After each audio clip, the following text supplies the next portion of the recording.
Hello, and welcome to the March edition of Studio 415. Today we will recap the boys swim and dive team run at the state finals. And we'll give you the info you need to join the talent show this year. And we will ask why administration doesn't allow students to sleep and listen to music in study hall. I hope you're ready. It's time to enter Studio 415.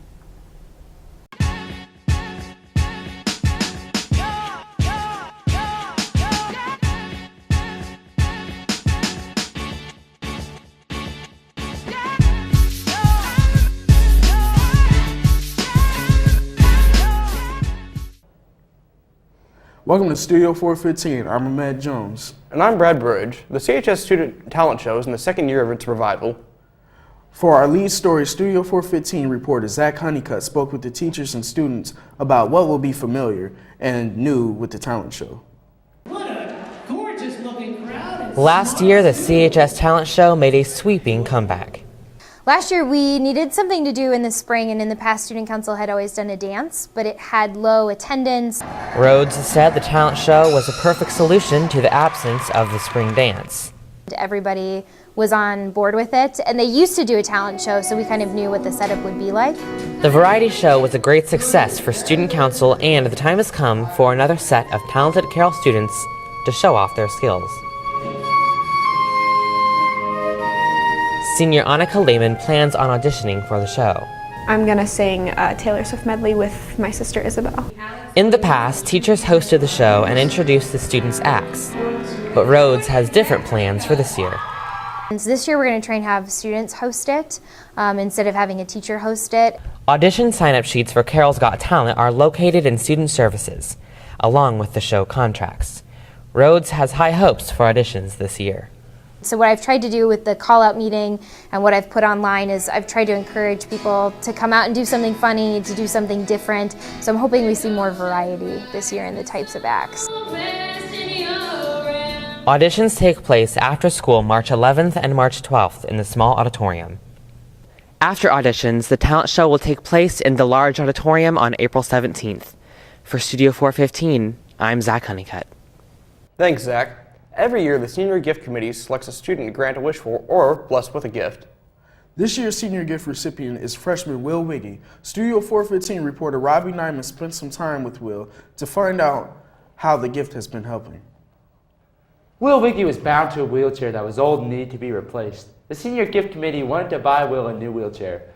Will has already had his new wheelchair and says that he is so thankful to have been chosen to receive this gift.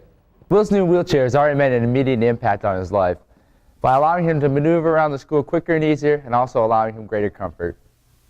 Yeah, it has. I think it's making him more mobile. It's definitely easier to get him from point A to point B. We get there a lot quicker. High school life is pretty fast paced, so we need to get to where we're going pretty quickly.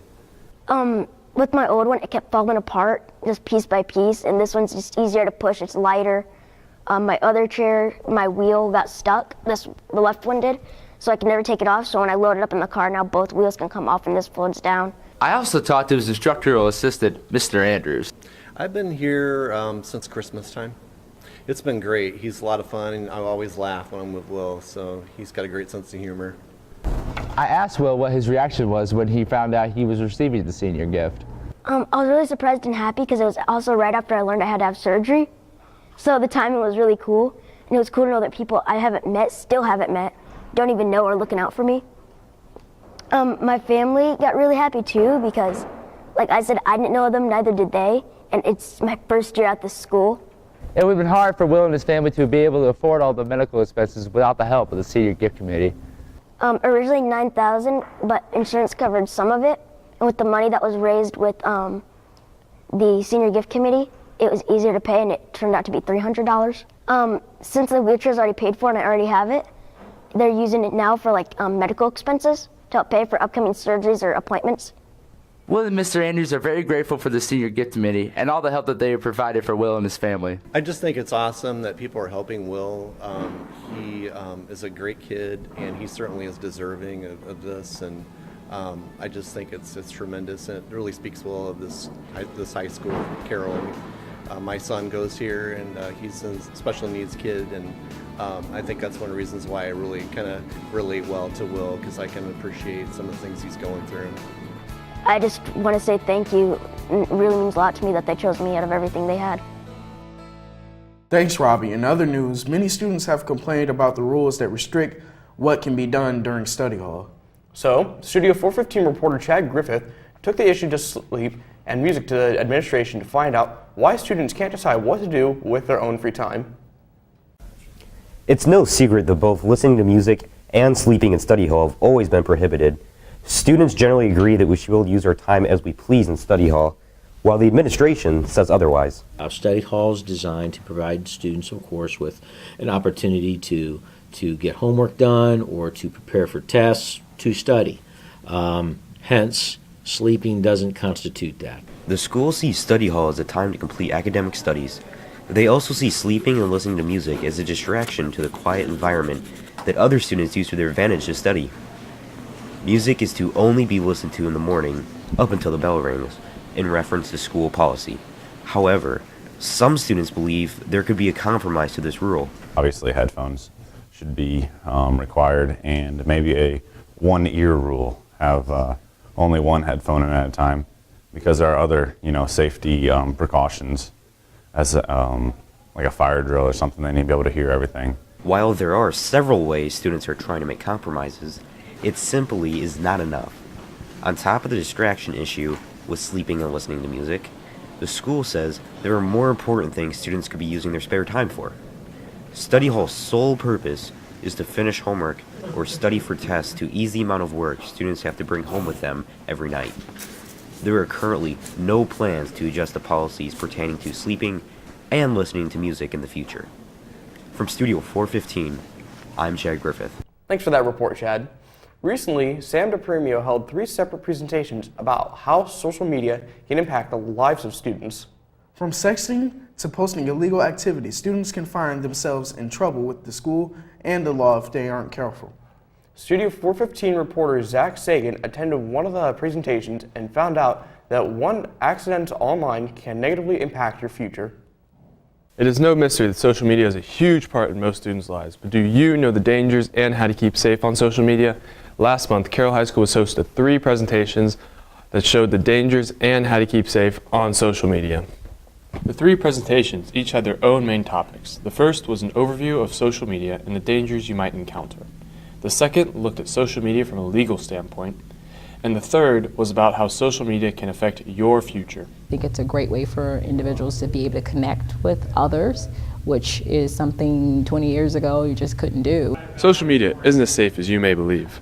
Clicking on a button you think will make your profiles private might not do that completely. People assume that they can protect things and keep them from people. It's a bad assumption in today's world. Posting inappropriate pictures on the social media could affect you in ways such as being fired from your job or possibly even jail time. It also brings up the fact that most students don't think what they post will be on their profile forever, meaning that any time in the future someone could be able to look at old posts. This can affect individuals in many different ways. Think about the person who's going to be running for president in 2036. Think of everything that person who may be 18 years old today or 16 years old today, what they're doing and what they're putting on the internet. Studies are shown that children are gaining access to cell phones at the low age of 8. As beneficial as social media may be, using it at a young age might be a bad idea.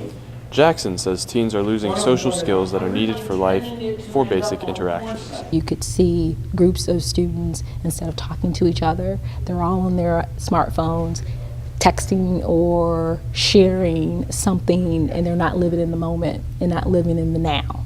Social media can be fun, but when it comes down to it, it's equally as dangerous. For Studio 415, I'm Zach Sagan, reminding you to keep safe online. Thanks for that report, Zach. This year, the Carroll swim team did an amazing job and made it further than they ever have before. On February 27th and 28th, the Carroll's boys swim and dive team went to compete at the Indiana State Championship, bringing home 5th place. Some highlights of the state competition were Ryan Housing, who finished with the 50 freestyle and was a state runner-up in the 100 butterfly. Jackson Kent finished 9th in the 500 freestyle and 200-yard IM. Many school records were also broken this day. Swim coach Gibson says it takes hard work and dedication to get all the way to 5th place in state, which is the highest mark that has ever been achieved. It's the highest place for swimming that Carroll's ever had. Very proud of that. The guys most certainly deserved it. They've worked hard. It's been one of their goals all season long to be in top 5. Gibson says that he is losing good seniors next year, but he has ambitious sophomores willing to take their place. Thanks for joining us today. If you have any story ideas that you would like us to cover, mention them to any of the students in the credits or Mr. Johnston. For all of us here at Studio 415, have a great day, Carroll.